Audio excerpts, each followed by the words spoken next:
Oh, that's slow. That's slow.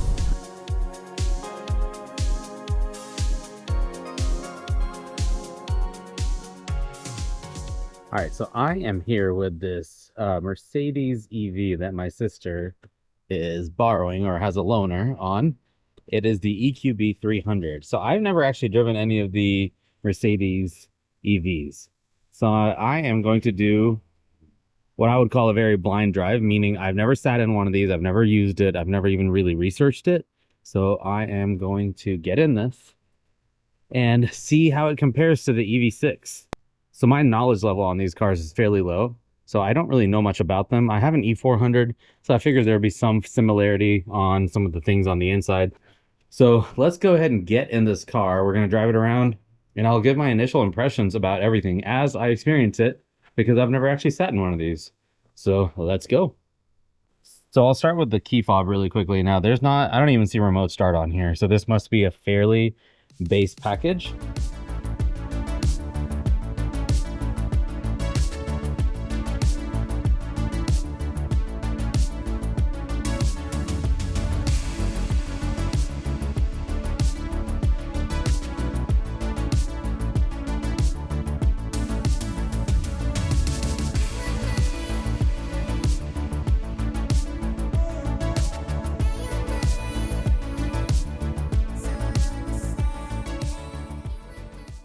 Okay, so first impressions of the interior, it's actually pretty nice in here.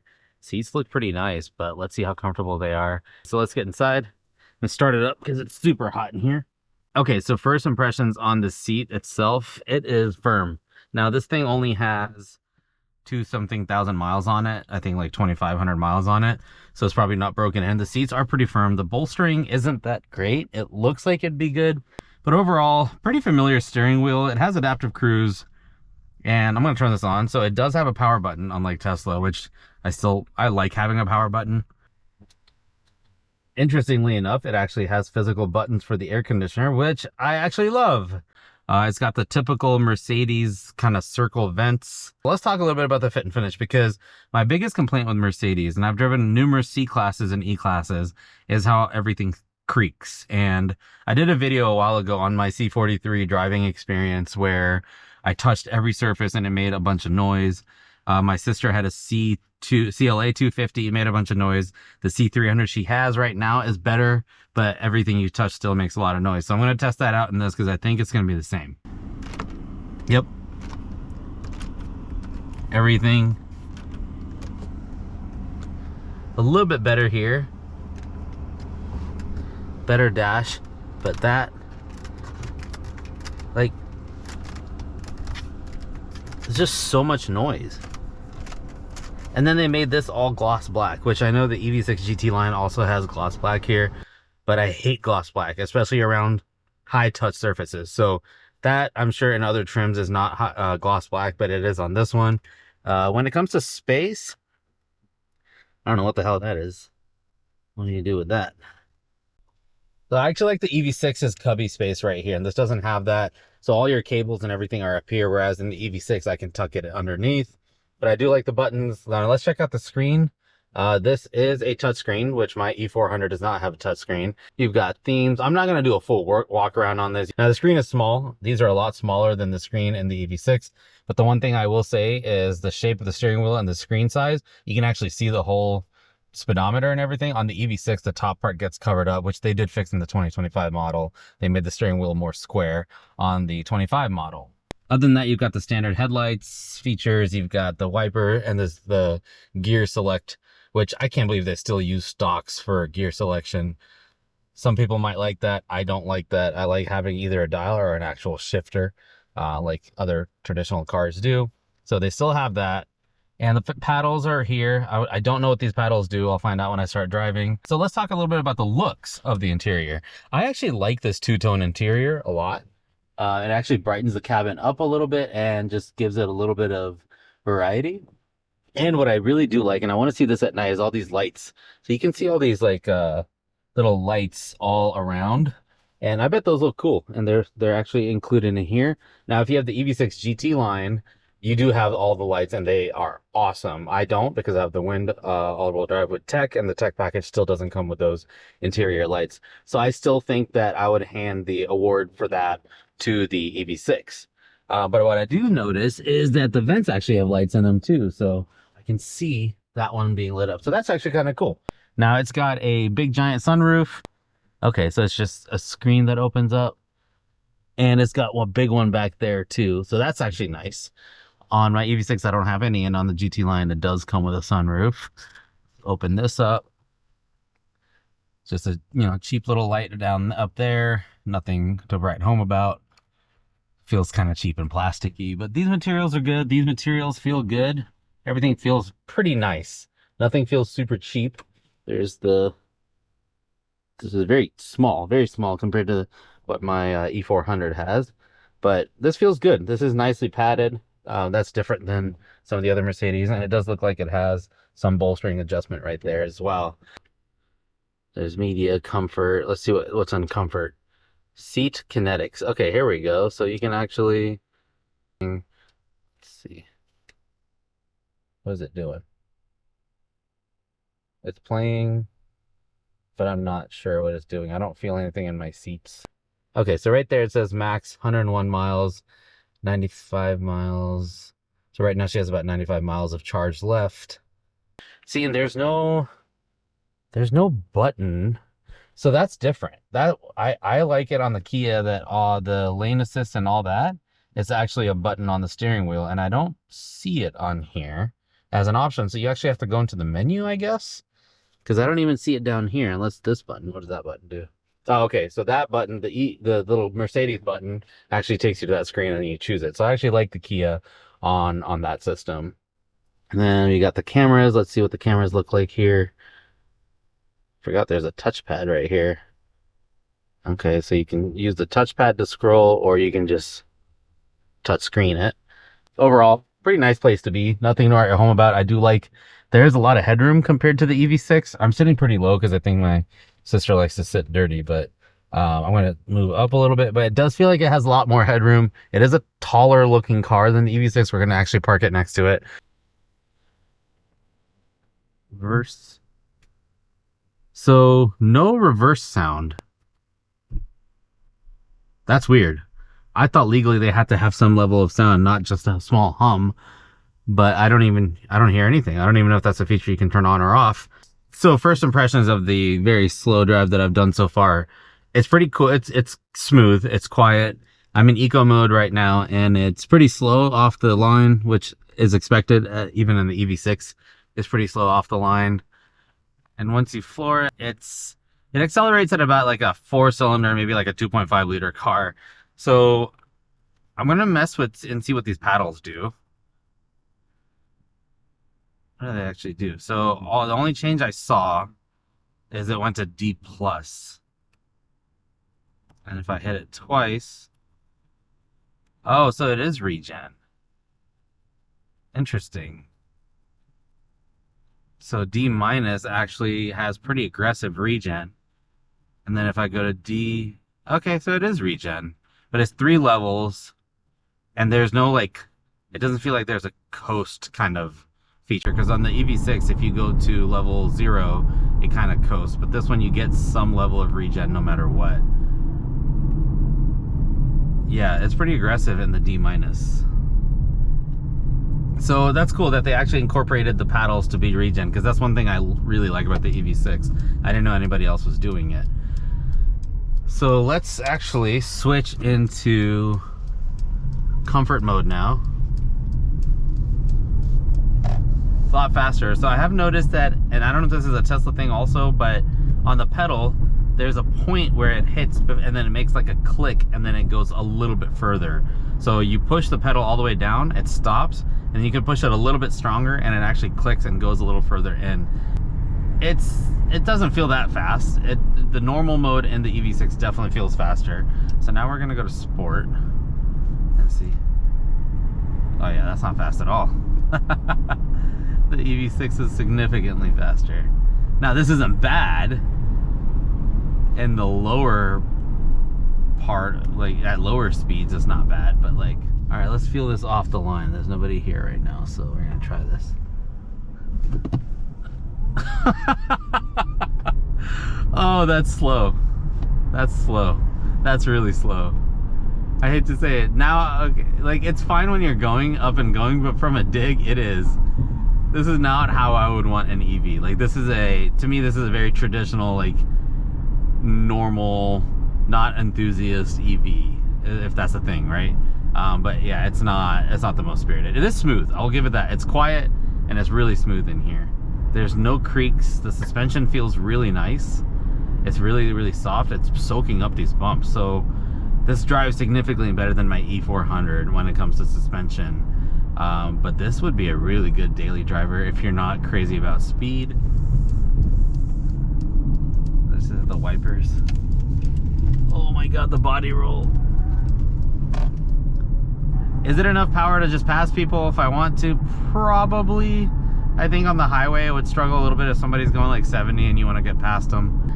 I would say overall the EV6 to me is a much better driving experience. This is a little bit more comfortable.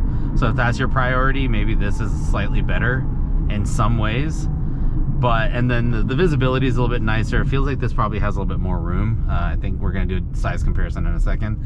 But if you're looking for something a little bit sportier, like what an EV really excels at, which is acceleration, this is not it. It's fine. I think most people would be fine with it. I wouldn't, but this is definitely not a car you want to make last minute rash decisions of driving in. It's not very agile, but it is, like I said, very comfortable.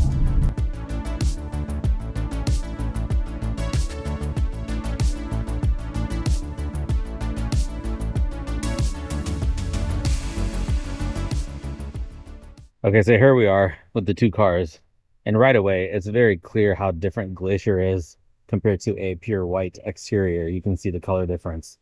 Now let's talk a little bit about the looks. I don't think this is an ugly car. I think the grille is a little misshapen. I think these little things look a little cheap. I actually like the GLB series because I've seen the GLB, I think 63 or something like that, and they actually look really, really cool. It's definitely a different demographic. Like, this is somebody who wants something a little bit more traditional looking. Even mine's only lowered like an inch, maybe, if even that. I think it's actually 0.8 inches, but this is actually a pretty big difference in height between the two cars. And that explains a little bit of the visibility and the EQB being so much better. But maybe if we do a little view from the side, you can see just how different these actually are. Very sleek, futuristic design on the EV6, more of a traditional crossover design on the EQB. So there's a huge difference in cargo space. This is much taller. I don't think it's much longer, but it is much taller. But you can see the slope line difference. That's how much it slopes over there. And this does not slope much at all. So if you're looking for that tall space, you're going to get much better space in this EQB from a height perspective. I don't hate this. I actually think the proportions are pretty good. I don't like the wheels at all. I think better wheels would look a lot better on this car, maybe some better offset. But overall, the proportions are not bad. I do like the black roof, and I like the roof rails that are built in. That's pretty cool for a utility perspective. So definitely something if you want the rails for utility uses, that's probably the way to go. Press this button. You got the charger right there. Nothing covers it up. Now the Mercedes, it's where the gas cap would be. It's got a couple covers, so you actually have to push this out, push that one out. A little bit easier to use than the EV6 one. I will give it that. There is a light right here, so that's nice compared to my EV6, which has no light. New ones do. Here's the one for the EV6. You guys know this one. Small amount of space. Now let's check this out. I've never actually looked in here. No frunk. No frunk at all. Interesting. It just is taken up by what looks to be like a regular motor, but no, it's not. But there is a lot of stuff here.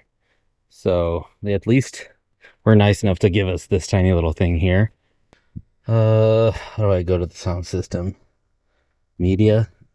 Okay, so the bass is 30,000 times better than the one in the EV6, but the speakers don't sound as clear. Now, I don't know if that was because I was listening to the radio, but the bass is a massive improvement.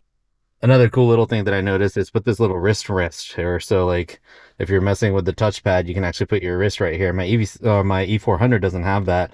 That's kind of cool that they added that. So you're not, you know, your wrist isn't just like kind of sitting there. I didn't do the back seat comparison. This has a lot of room.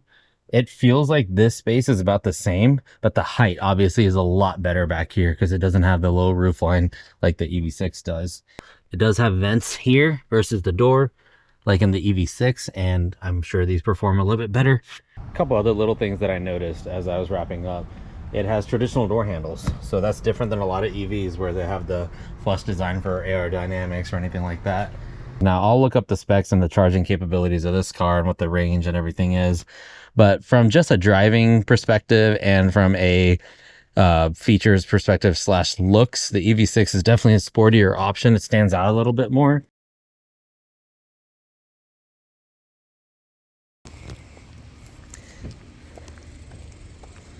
Did you notice it has traditional door handles compared to like 90% of the EVs in this world? Does it? Yeah. Okay.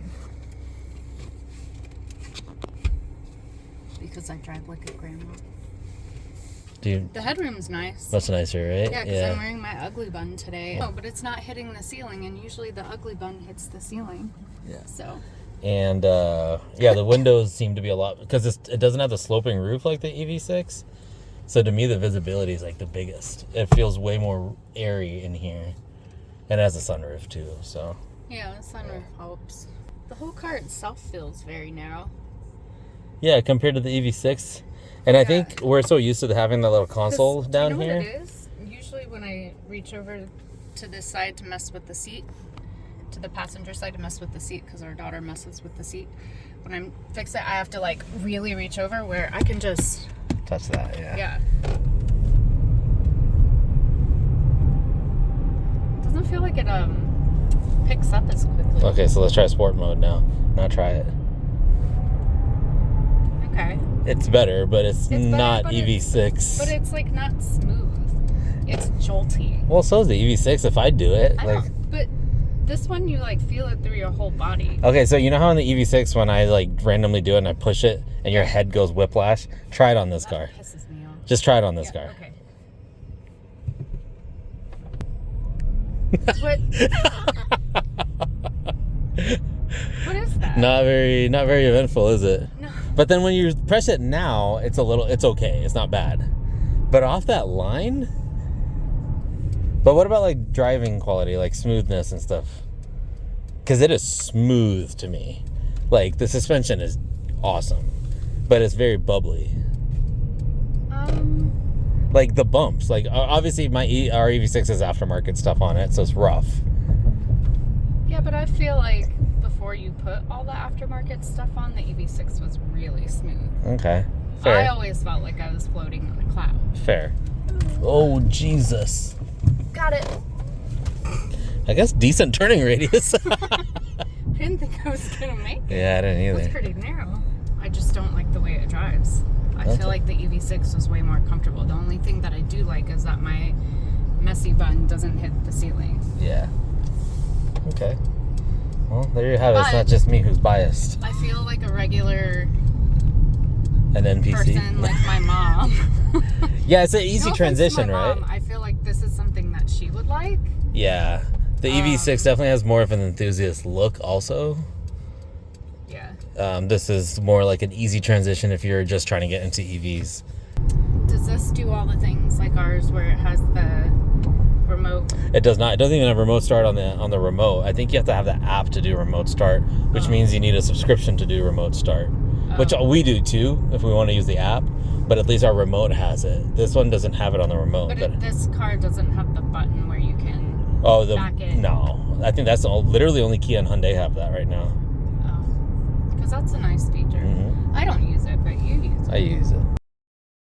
So I think my assumptions were correct. You're looking for something a little bit more unique and sporty. EV6 is the way to go. You want a little bit more space and a traditional design, the EQB, but I also feel like there's many options that compare to the EQB, whereas the EV6 has a very specific look and a unique design. And 2.5 years later, this still looks really good. So anyway, thanks for watching. Just wanted to show a comparison just in case you are cross shopping these cars, or just as an EV6 owner to see what you're missing out on or maybe not missing out on. So thanks again, and we'll catch you next time. Bye.